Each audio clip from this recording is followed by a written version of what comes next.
Good morning, happy hump day, and welcome into the number one group of five college football show in the world. This is the Group of Five, guys. Our mission is to be the voice for the Group of Five football programs, the voice that the mainstream sports media and the AP absolutely refuse to be. We need your help to do that. Hit the follow button on all the social media platforms at Group of Five, guys. Go to YouTube, Apple Podcasts, Spotify, the Believe Network, wherever you get your best podcasts. Subscribe to the channel, leave a 5-star rating and a review. Most importantly, share with your family and friends. On this midweek episode, Paul Feinbaum running for senator. Might have to talk about that. We got some stories from T-ball. We got to talk about the Thursday night games and several of the Saturday games. Hope you enjoy the show.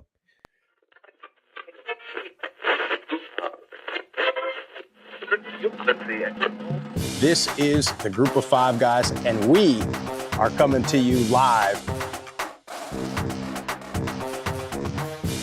They got Old Dominion week 3, and ODU is by no means a layup. Group of Five guys told me that, so that has to be true. We looked at each other, we was like, Mike, the best place to be is a Group of Five. So I'm sitting here with the Group of Five guys, right? Troy has won. It's been a winner, and it's a special place. So it's why you want the job. But it's a ton of fun to watch a guy go to the NFL from a Nevada or a Colorado State or a Middle Tennessee or an App State, and fans follow that kid. It was across there. You want to have this thing packed out, have the student section packed out, giving those guys hell on the sideline. I mean, that's part of it. I mean, win or lose, like we're winning the tailgate. There's no better place to be developed in this country than Boise State. Well, you about caught me mid-yawn there, Jeff, with the end of that intro. We are in the dog days of the season. We are about a third of the way. Well, not about. We are a third of the way through the regular season. So we are into October, which, of course, means Conference USA midweek action begins Thursday officially, but the Tuesday, Wednesday games start next week.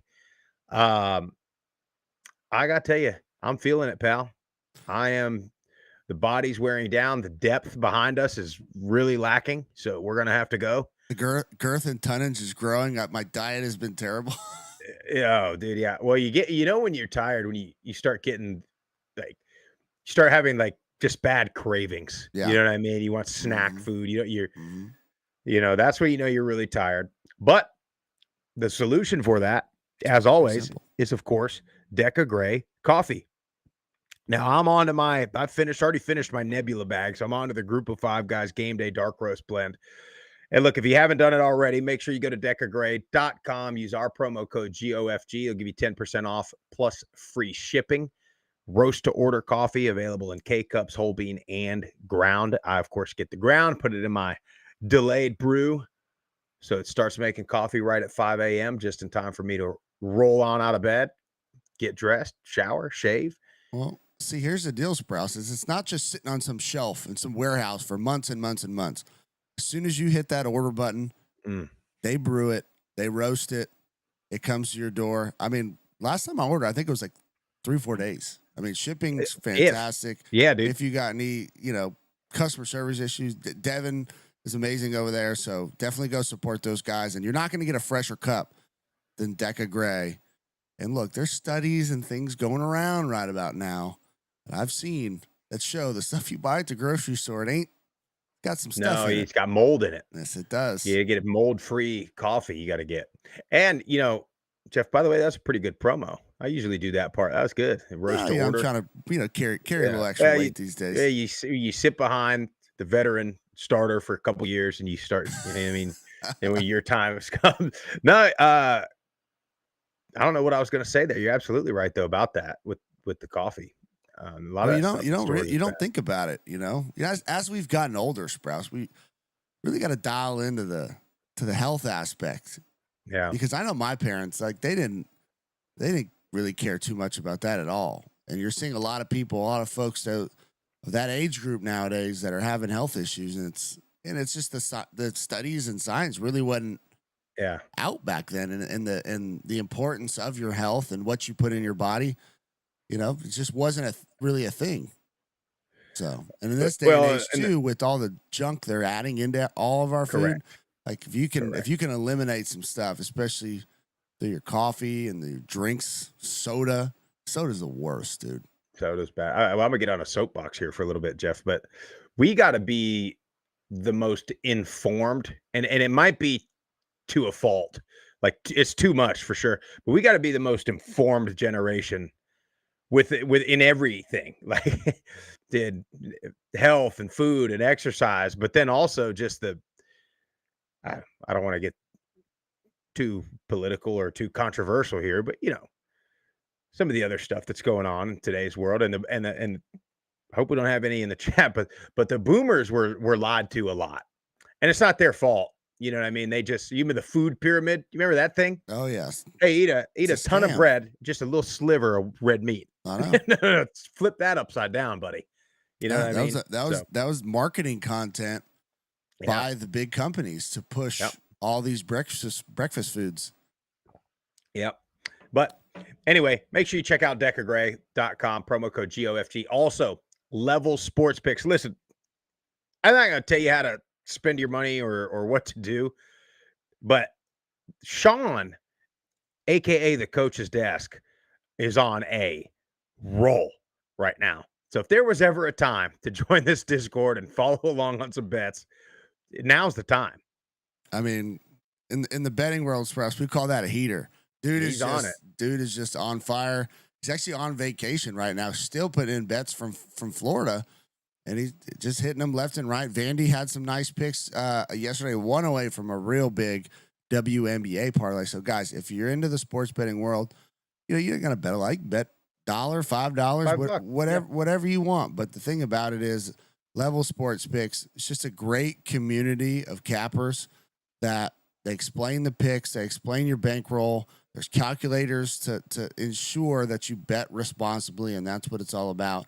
And then you just become part of the community and go back and forth, talk about all different types of stuff. They got MLB, NFL is in full swing. NBA is right around the corner. That's where Jay Vandy, one of his best sports that he bets. And then we're in there.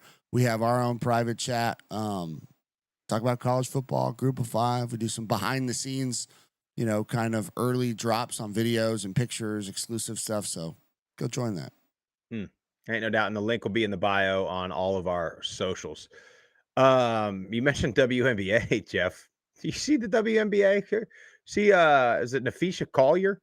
Basically call out the leader, the commissioner of the league. And the commissioner said that, these girls like Caitlin Clark and Angel Reese should be thanking their lucky stars that she got them a big network deal. Wow. And Caitlin Clark should be thankful to the WNBA because she wouldn't have all her endorsements without the WNBA. That's a bold move. Yeah. And I don't know what their TV rights deal is, but I mean, I think it's a little bit reversed. You should be thanking them that anybody is paying any attention to your league at this moment in time. No question. But anyway, Paul Feinbaum wants to run for senator. Did you see that? I did He see that. went on Clay Travis and talked about his politics a little bit, and that he would potentially run for senator. I mean, how old's the guy? I mean, he's got to be in 70s at least, right? I mean, he looks a little long in the tooth there, Sprouse. Yeah, well, and and I don't know what his politics are. I imagine I don't know. He said he was pretty conservative, but yet, as I've been saying the last couple of weeks about him, especially pushing narratives, reminds me a lot more of someone who would be more so mainstream and liberal, if you will. Look, So, I don't know. Regardless of what his politics are, just look at how he's operated in his space. I'm not sure if I want that. I mean, he seems like the type of guy to go to the highest bidder. Yeah. That's basically what he's been doing with the SEC and pushing all those narratives and influencing certain storylines. Like, I don't get it. I don't know why you'd want to get in politics, but I guess when you get to a certain age, you feel like you want to get involved. I don't know. I don't get it. Well, Who's going to vote for him? Yeah, well, you got him and you got Stephen A. Well, that'll be it. That'll be the run. I mean, that'll be it. Stephen A. versus Paul Feinbaum. Could you imagine? Jeez. This is. You seen that movie Idiocracy? It's been a long time, but yeah. We are so deeply right in the middle of that movie right now, and that'll be it. That's gonna be Stephen A. versus Feinbaum. At least Stephen A. He's pretty well versed, I think. You know what I mean? Like he's gone on the different political shows but he's a big flip flopper. Whatever, whatever show he's on, he's gonna. But anyway, I just want to know if he's box office. Let me be very clear. But you're right. I always wonder, like, if the TV deal shifted and it went back to where CBS had the SEC and ESPN and ABC went ACC or Big Ten, if like all of a sudden Feinbaum would be on another, the Paul Feinbaum show would be ACC callers, but I wish I could remember. I wish I could have known real time that it was coming to what it is today and been able to just remember. I'm sure there's clips and stuff of them making all their picks and saying all the things they said, but the narrative shift and the obvious push for certain brands and certain outcomes it's a real shame. It's a real shame what we got going on the networks. But also, who I talked to yesterday, Jeff Murphy? Who's that? Old Tom Campbell. And he was fired up. Old Tom was fired up, dude. Something happened at his kid's flag football game, and he called me immediately after. And then I didn't answer. It was like me. It was like 8:30 at night. I'm sound asleep. He almost came to blows with his son's coach. Jeez. He's out in Manchester, isn't he? Yeah, Tullahoma, I think, is where his league is. But basically, so we got to talking about it. His kids, I think his kid's 7 or 8 playing flag football. And sorry, Jeff, I got a vehicle parked outside my house. Uh-oh. This might be the school bus. Can't tell. But anyway, so we're talking about it, and we're just talking about how his coach is like they're 8. It's flag football. They're playing 7-on-7. They're not running, any major schemes or anything like that. I tell you, the coach is just like jumping up and down, screaming that there's too many guys on the field, like just freaking out. Meanwhile, like Lance is on the field, like getting his guys together. Yeah. So like he's obviously coming to that situation of like, oh, we got one more guy, get him off the field, or he's in the middle of telling the guy. Meanwhile, this guy like won't come out, too lazy to go on the field. And then then we go to T-ball, and our T-ball league is pretty casual. It's pretty chill. Like nobody's very good. Nobody expects a whole lot. Most of the kids, it's their first year playing or second season at best. So like we're just trying to make sure they know, like when you get the ball, you throw it to first base. When you hit the ball, you run to first. When the next guy hits it, you run to second. Like we're not hitting for triples and doubles, and we're not like counting scores and outs and strikes and all that stuff. But anyway, like my kid wanted to watch the coach pitch kids the other night, and we walk over there. I'm telling you, Jeff, the minute we get over there, like there's one dad who, of course, he won't go coach, but he's going to stand behind the fence, just shouting at his kid, top of his lungs. Kid's playing left field, by the way, but which, left field, it's not bad, but I noticed nobody was hitting it there. Nothing was really getting out of the infield unless the infielder missed it. You know what I'm saying? Yeah. His dad's just like shouting at him on where he's supposed to stand, like this and that. And you could tell the kid was just like hearing it, but so over it. And then that same team's coach is screaming at the umpire that a kid's check swing was a full swing and meanwhile, the kid hadn't gotten close to making contact yet. Just throw another pitch, dude. Yeah. You know what I mean? He's not hitting it. Yeah. And anyway, they're both yelling. And the guy, especially the third base coach, I mean, just tall and skinny, but also fat at the same time, which is the worst. the worst. That's like at least fat guys, you look at me and you look at some guys, you're like, well, they're fat, but at least there was a time when that fat did them some good. You know what I'm Yeah, saying? I hope I look like that. I hope you look at me and are not just like, look at that Sal rolling in the mud. This guy's tall and skinny and also fat, which tells me he was always too skinny to do anything, and now he's fat. yeah. So anyway, we were just shouting at the ump, and I was talking to some of my t-ball parents, and our little league is very good. It's very like they tell you when you sign up for that league that like, hey, after t-ball, like it's pretty serious. So like, don't move your kid up. A lot of parents come in, their kid's 5, and they think they're ready, and they're like, don't put him up because he won't be ready. So anyway, so I'm telling our t-ball kids, I'm like, we have there's a monument in the center of our little league of all the fields of the 2006 Little League World Series champions. Won the whole damn thing, state of Georgia. Look it up, Northern Little League, if anybody doesn't believe me. And I'm looking at this thing, and I'm telling my parents, I'm like, here's the thing, guys, because we're all a couple of us are watching this other team and these other coaches, and I'm like, I'm gonna have to coach all the way up because I'm not letting my kid play for somebody that just yells for nothing, for no reason. I don't mind the yelling. I got cussed pretty damn good playing some little league sports, especially football down in Florida. But anyway, our league, the league won the whole damn thing in Little League in 2006, and not one of those kids you've ever heard of. So they were the best team in the world, and none of them played past maybe that. A couple of them probably played in high school, but not one of them made it pro on the team that won the whole damn thing. So remember that when your 7-year-old lets the ball go through his legs on accident, or your kid strikes out, or your coach is letting somebody play shortstop that maybe isn't better than your son or whatever. But anyway, I know we got to get on to some football.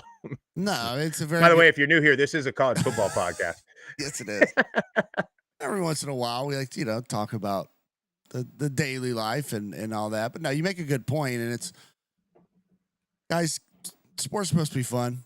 If you got kids, the odds of them making it professional or even high level college is very, very slim. If it's supposed to happen and they got it will happen. Now you do got to work hard and all those things, but yeah, when you're 8, 9, 10 years old, like, as long as they're having fun, that drive is ultimately going to be there to push themselves, and that's what you have to have. At least that's my philosophy. I want them to play multiple sports that way. It's always fresh. It's always something new. I've seen too many kids that play baseball year round. And by the time you get to 12, 13, 14, they're like, I'm done. I've done this for 6 years straight, nonstop. I mean, and that's how I was, dude, when we got done with middle. Like, I had 3 years at JUCO, 3 years at MTSU. I was burnt out. Yeah. By the time I got done. Well, and that's the thing is you're moving the timeline, right? Like, you get to high school and it starts getting, now it's serious because now you're talking about, your livelihood's at stake, right? Maybe a scholarship is at stake. But what you're doing is I mean, think about it, dude. Think about all the people that hated, like, most of us hated going to practice every day. Mm-hmm. And that's why when you get done and you're 22, 23 years old, people are like, do you miss it? Hell no. Like, miss the boys. I miss the boys, and I'm glad we get to tailgate every once in a while, and I'm glad we get to do this show. But like, putting on a helmet ever again, no thank you. No chance. But you're making that timeline now when they're 14. They're like, God, dude, I've just been getting screamed at every day at practice. I hate this. Like, and oh, by the way, now you're gonna go play for the local high school where it's even more serious. No way. Like these kids, they just want to hang out with their friends, man, and do something outside and fun and competitive. Like, compete, win the game, keep score, like, play hard, try your best. But like, your kid ain't going pro, dude. And the more fancy uniforms and equipment you buy them, and the more screaming you do from, it's always the parent that doesn't sit in the bleachers too. They sit like in the outfield by themselves, just always shouting at their son. Anyway, Sam Houston and New Mexico State play tomorrow night, Jeff. Yes, Conference USA midweek matchup starting. This is, to me, I know you love a home dog. I mean, this was the first game of the entire week that I looked at and thought, I don't see why Sam Houston's 2.5 point favorites. They're 0-4 against the spread as well as 0-4 overall. We don't know their quarterback situation. I is a mess. It seems. They don't do much of anything good. Defense allows 37 points. They've allowed, I'm sorry, not average 37. They've allowed at least 37 in every single game this year. So I don't see where they're winning this game. I'm a little confused on the line as well. And I do love a home dog, but this is a game where it's like with Hunter Watson, we know how dynamic he is with his legs. So they got blown out against Texas. You kind of got to throw that game out. They couldn't do much of anything. Have shown spurts at times. Hunter Watson was banged up before the Texas game comes back.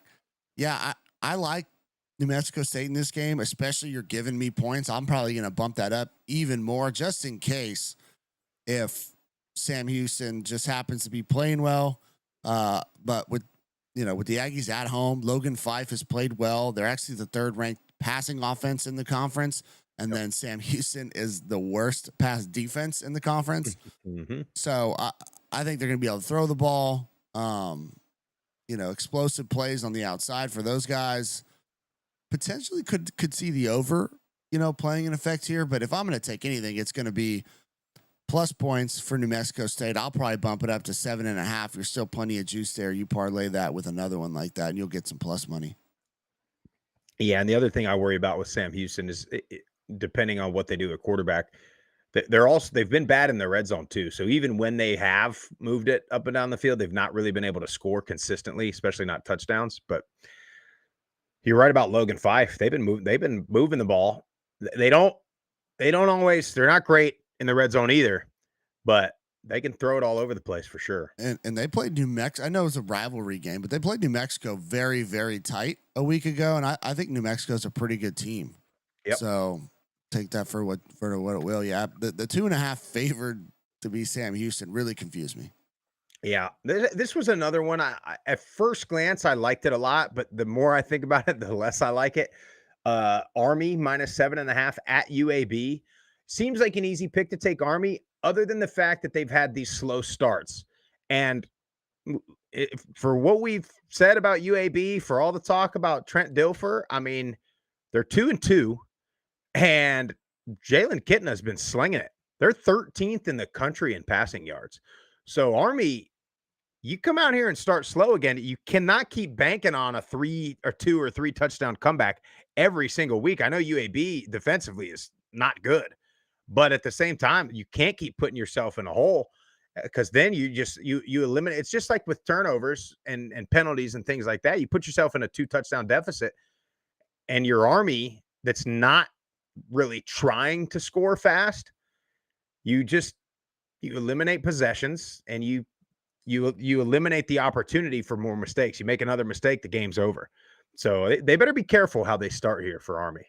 Yeah, the more I look at this game, the more I get worried about taking Army to win, just because I haven't seen a consistent product on the field, whichever quarterback it's been. And they went back to Coleman a week ago, and he played, well at certain points of the game, but they had big drops, out of the backfield, receivers running wheel routes, 2 of them a week ago that really, stopped drives and took away potential points. And then flip side, you mentioned how much UAB has passed the ball. If they happen to get up on Army, again, you just can't spot people points week after week after week and expect to win football games. And you're not built really they have come back and made games close, but they're not really built that way. So again, home dog at 7.5 UAB is probably one I'm honestly going to stay away from. Just too much inconsistencies on both sides of the ball for either team. But it wouldn't shock me if UAB covers that or could potentially win. Boy, what would that do for the fan base there in Birmingham, huh? That'd be a big win. Trent Dilfer, that'd be a huge win for him. Going up to Maction, Ohio at Ball State. I don't know about 14.5, but I'm very confident in the Bobcats to win this game. Ball State, they just don't do anything very well. And as much as we can talk about Parker Navarro and everything he does with his feet, throwing the ball, I think this is a Bangura type game. Ball State, 102nd in rush defense. They'll be so keyed on Navarro that I just think Bangura has a field day in Ohio. This is like not a flashy type win, but just a dominant win for Ohio.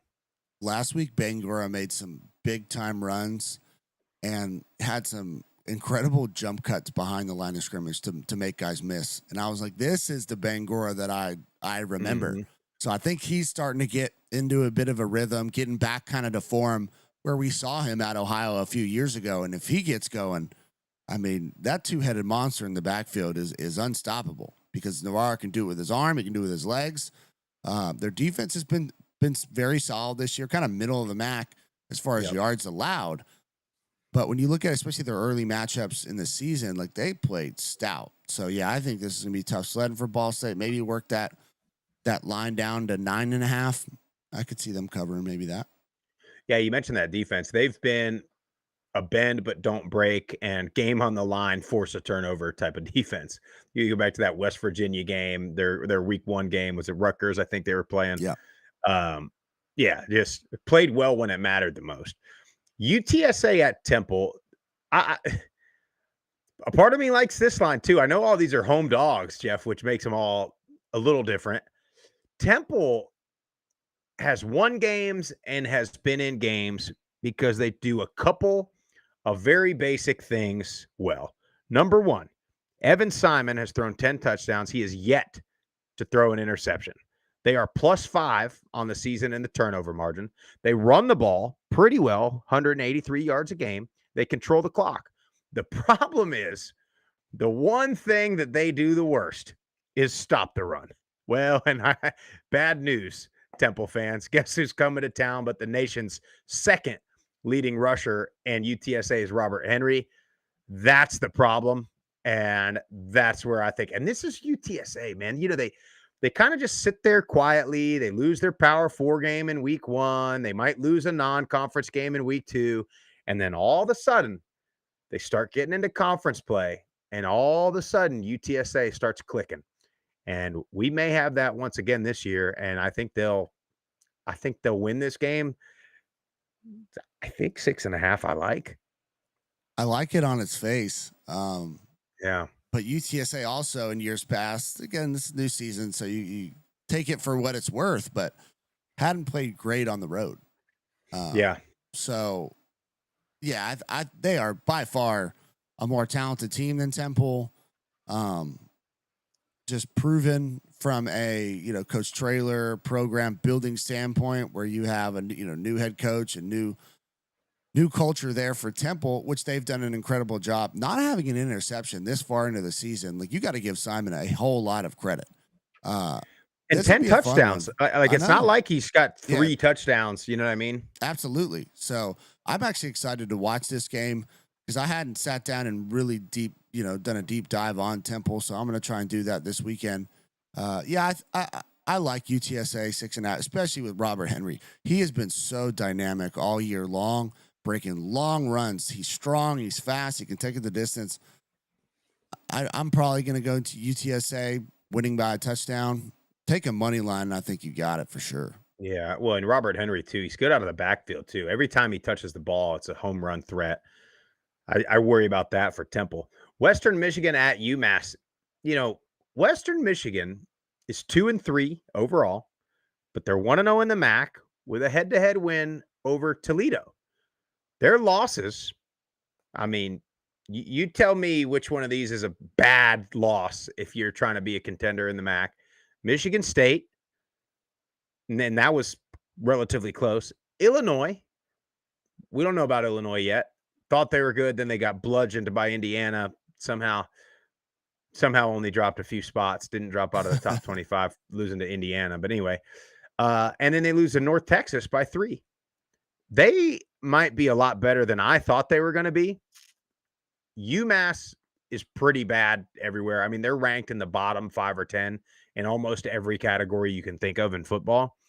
So I think Western Michigan's going to get to 3-3 here, 2-0 in the MAC. I mean, is this a team we should start paying attention to, Jeff?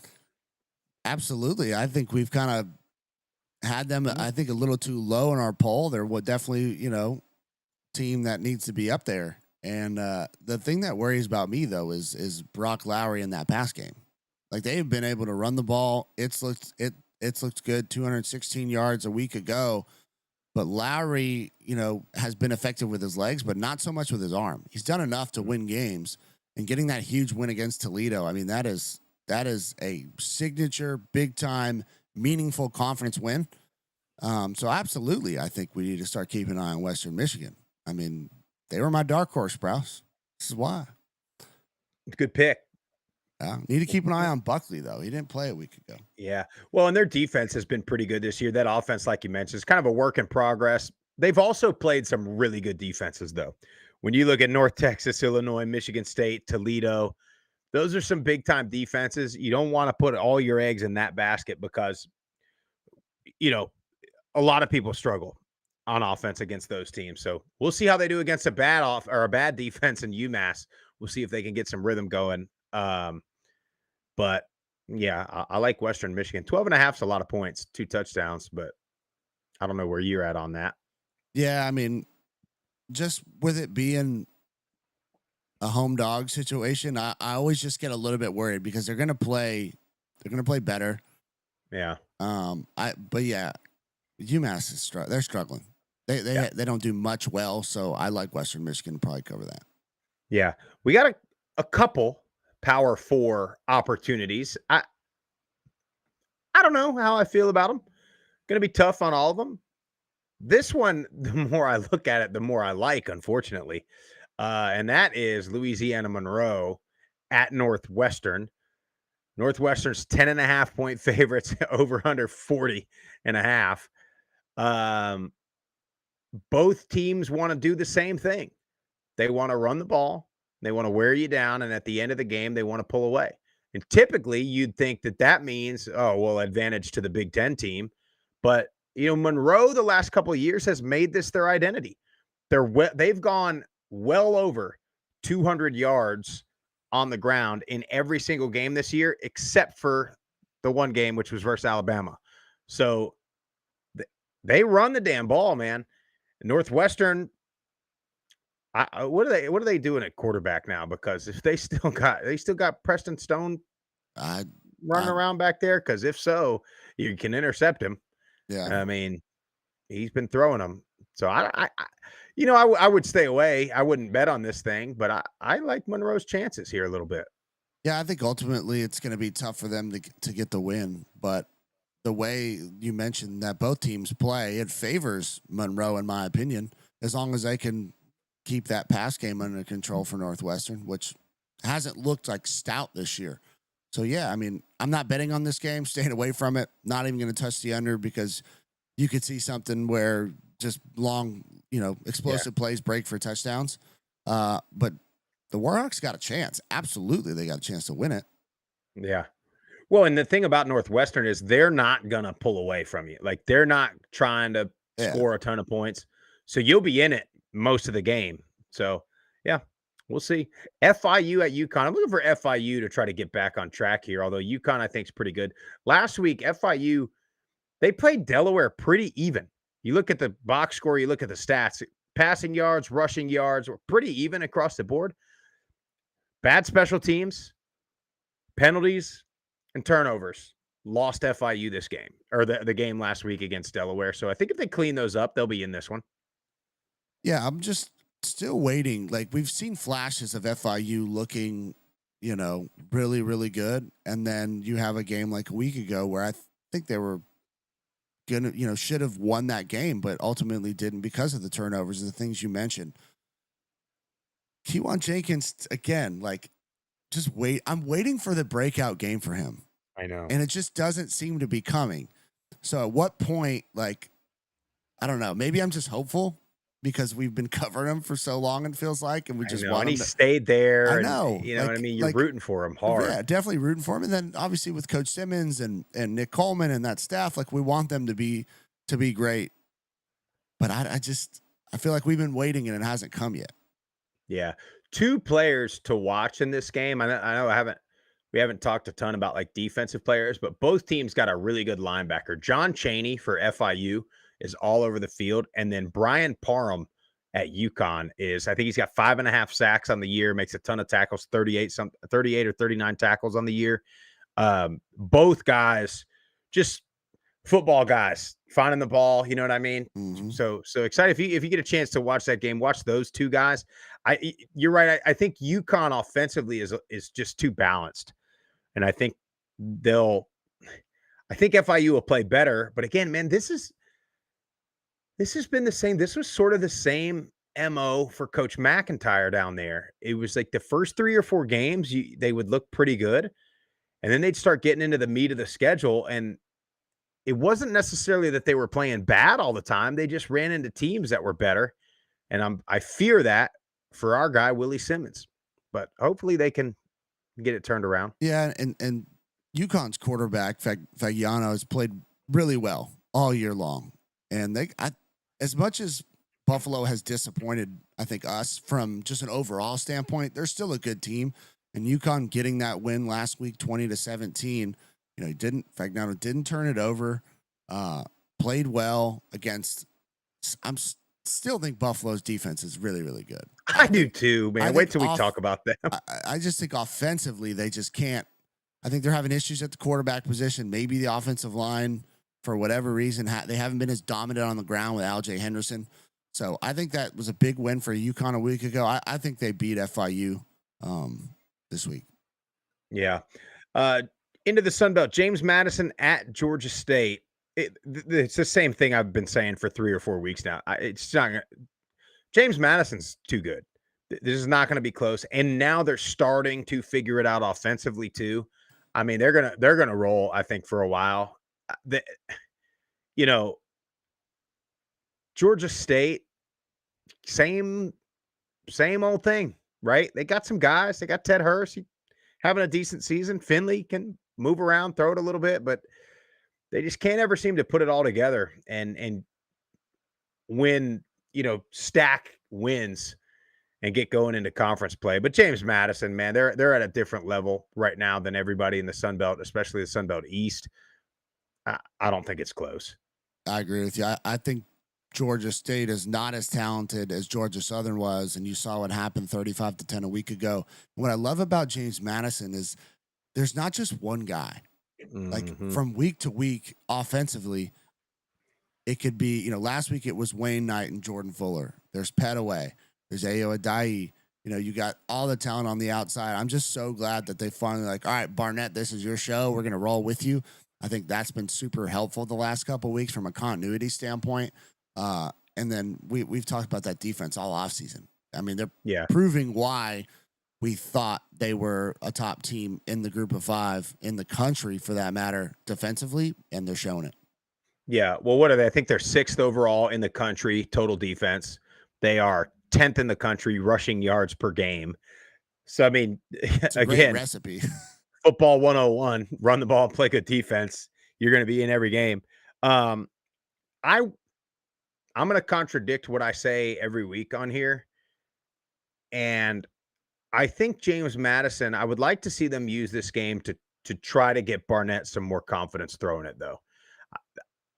Run it early, take control of the game, but then I want to see them do that because as they get going into this schedule, they start getting some teams, and then especially, look, they're going to have to make some statement wins. You know what I mean? They're going to have a game or two just for the committee's sake where they put up 50 points. Like the game they had against North Carolina last year, or maybe it was the year before, they put up 70-something points. You have to have a game like that that gets everybody talking about you, gets these AP voters to put you in their ballot, gets the committee, oh, okay, they might be the real deal.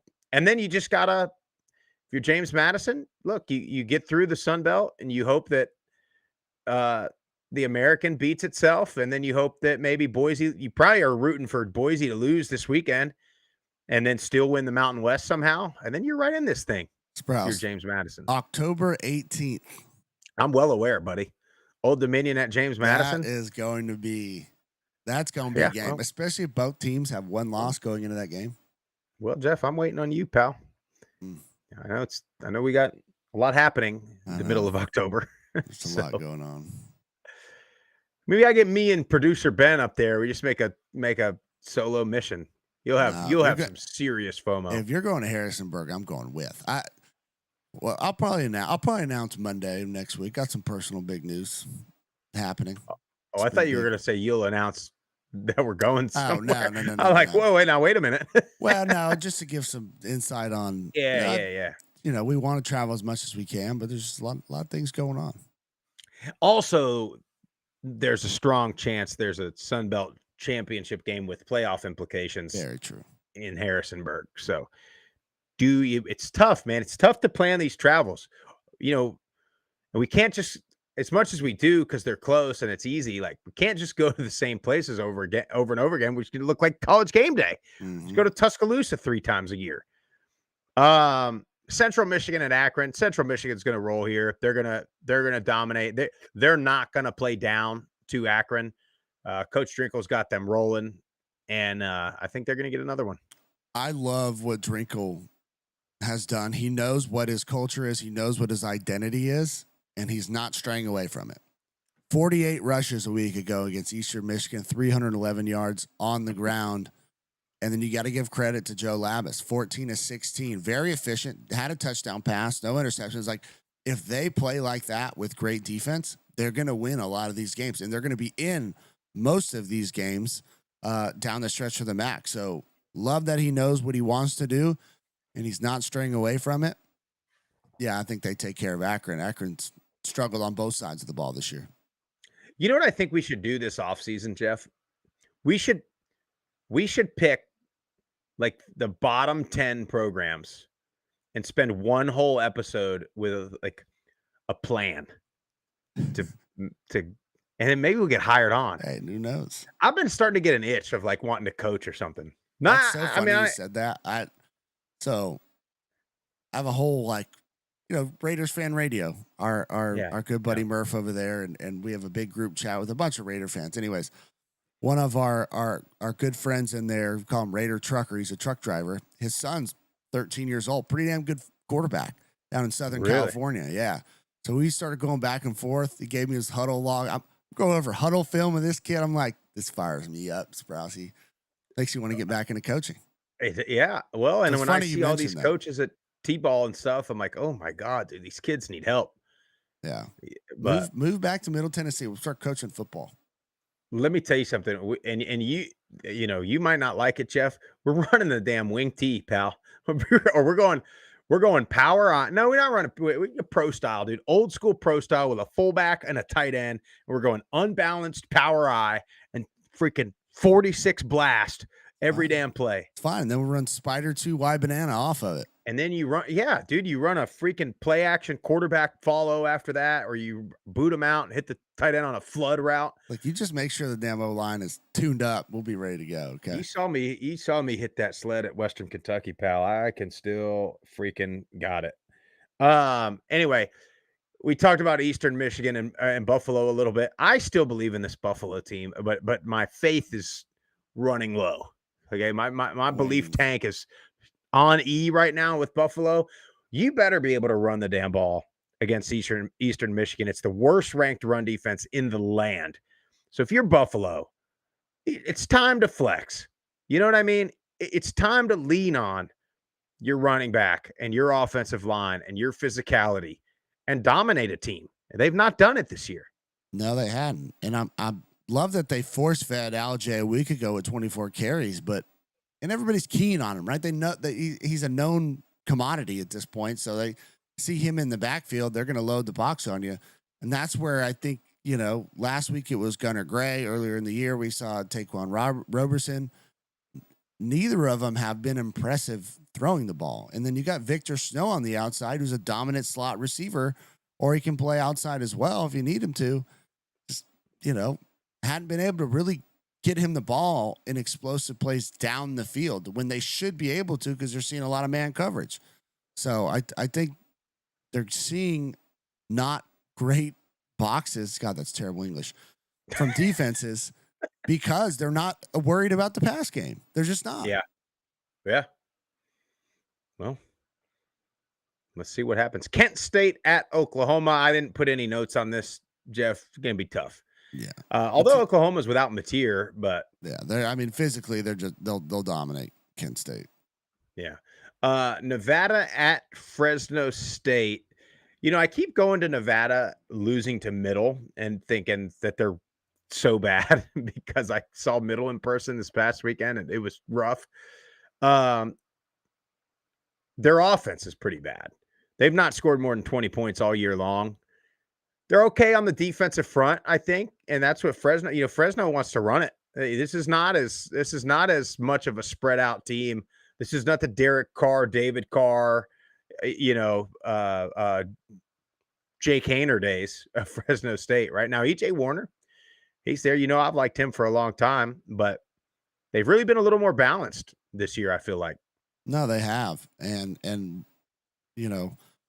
running the ball is their identity. It's not what we've seen with Tedford when he was there, which is fine. It just, as long as you know what your identity is and you go and try and operate that game plan, it's been successful. They're 4-1. They beat Hawaii in their last game, who I think Hawaii is a very good team, been behind them all year. And EJ Warner's starting slowly to figure out how to just play point guard.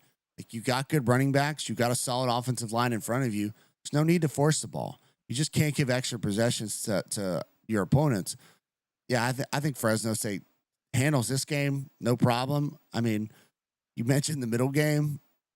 Our alma mater is not very good, and they found a way to win. So I think Fresno State is quite a bit better than MTSU is. And as long as they can control that ground game, they're going to be just fine, and they should be able to cover, 13.5. I think they cover that. Move that down a little bit, and you should be just fine. Yeah. So that's all the games we're going to talk about today. So we'll talk on Friday morning. There's 4 really good Friday night slate this week is phenomenal games. We won't talk about these, but Friday night, you got Western Kentucky at Delaware. You got Charlotte at South Florida. I mean, probably a blowout, but interesting. New Mexico at San Jose State Friday night. And then late night, Colorado State at San Diego State. Big Friday slate for us. And then Saturday, I got indigestion. I was telling you about when you're tired, you snack. I had a big bowl of yogurt with granola at 5:00 this morning, Jeff. So you just got to go black coffee straight to the dome. I got that too. And then I got my double dose of creatine right here. But anyway, we'll talk about those games Friday. Saturday, I will be taking my talents to the Battle of the Belt, Troy, Alabama. So I'll be down there. I'm going to try to get there at a reasonable hour to, walk around the tailgate. I see Joe Judkins in the chat today. Is Joe Judkins still go up there for the fish fry? I hadn't seen him in the chat this morning. I don't know. I know I'm already linking up with Matt. We were texting yesterday a little bit. So trying to bring somebody. I'm trying to gather some troops. That's what I'm starting to want to do now. When I go to a game, like, I want to bring people that are maybe alumni or fans that haven't been, or people that, like, I'm going to try to bring 2 of my buddies from the Air Force Academy. They never been to one of these Sun Belt games. It's like, hey, dude, come check out Troy, man. Try to build fan bases around here and build this community. But anyway, I know we got a couple of voicemails left from the weekend. We're going to get to those, and then we will be out of here. You guys, call the hotline if you got some predictions, or late Thursday night, if if you are a New Mexico State or a Sam Houston fan, call after that game Thursday. We'll play it on Friday. But 615-900-4286 is the number. Jeff, let's see what we got.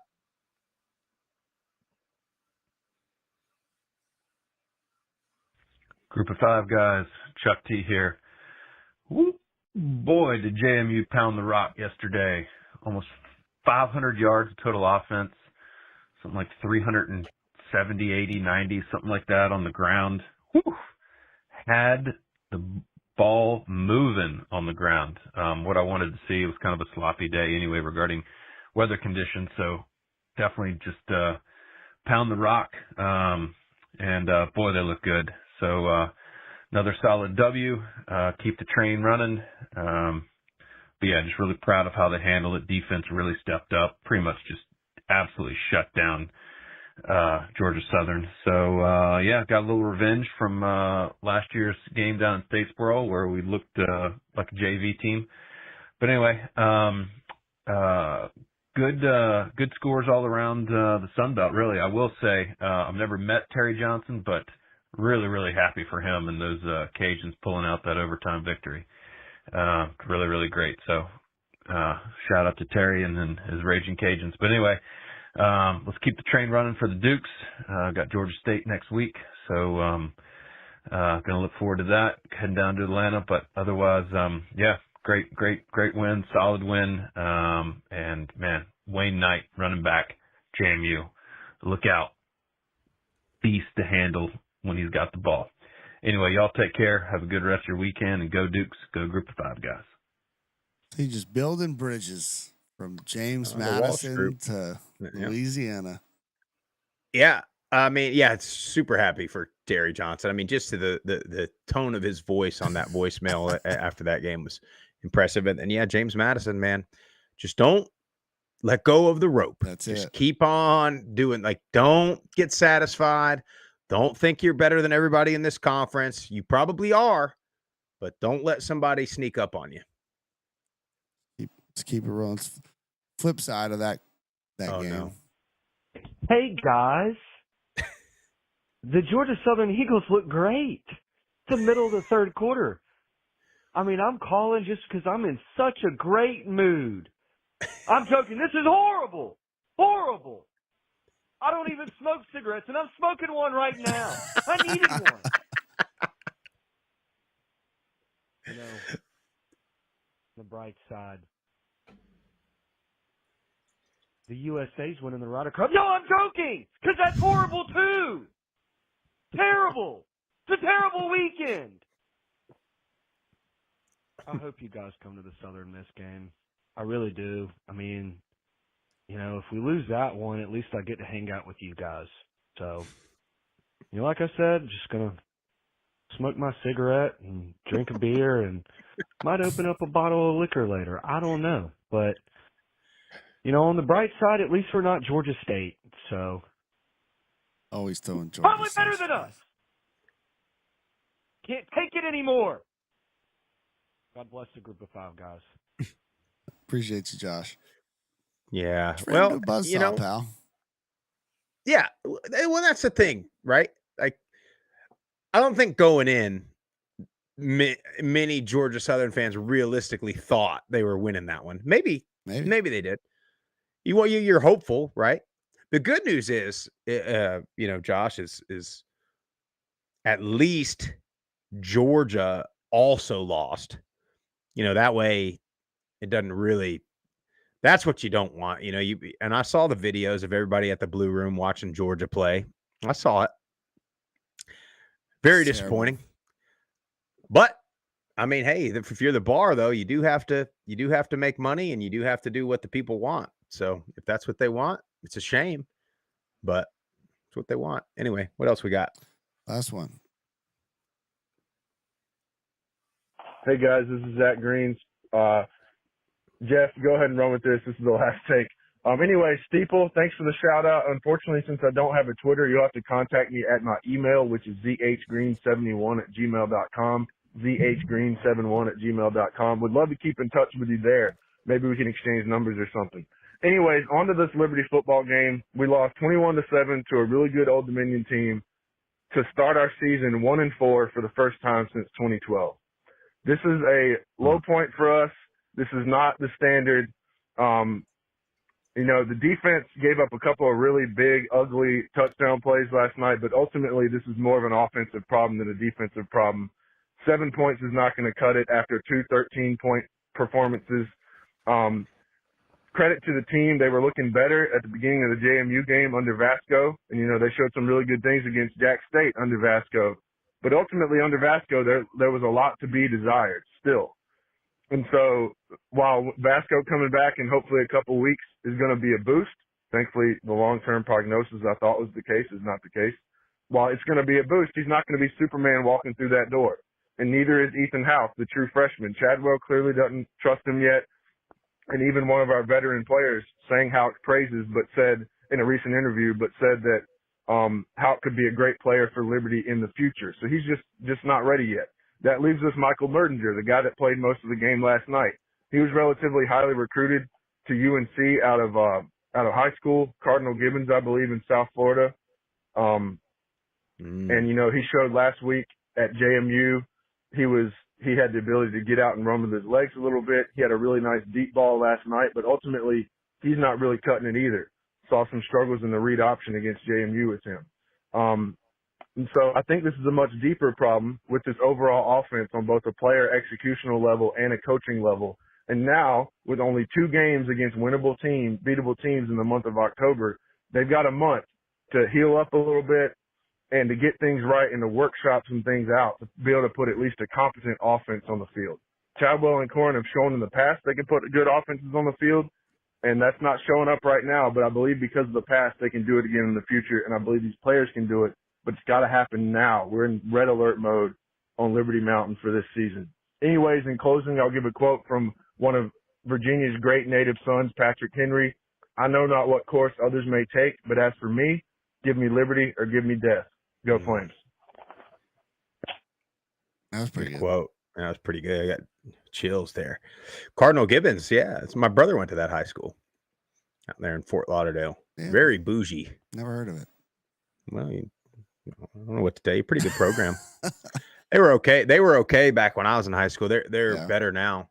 Yeah, dude. Liberty. He's right. They've played good. Like they've not lost to anybody that's bad. Yeah. Not yet. So they got some time, but we'll see. You're not gonna, we talked about this a lot last year. Remember when we talked about all the freshman dual threat quarterbacks? It's like lunch. It's like lunch Winfield down there in Louisiana. Yeah. Maybe Liberty can find it. Maybe that's, I don't know. They don't have that. Going into the year, we talked about Vasco and, saw flashes at Coastal, but not a consistent product. And then he goes up to Liberty and he's kind of looked the same. So when you have inconsistencies at the most important position on the field, like you're going to see it. It's going to come to fruition. And then him, getting banged up. Now you're starting inexperienced guys trying to get a freshman in there. Like it's just, you got to have continuity or you have to find somebody special that just emerges, and neither of those things have happened for them. Yeah. Well, look, we appreciate everybody calling. That's all we got for you guys today. If you like the show, follow us on all the social platforms at Group of Five Guys. Go to YouTube, Apple Podcasts, Spotify, the Believe Network.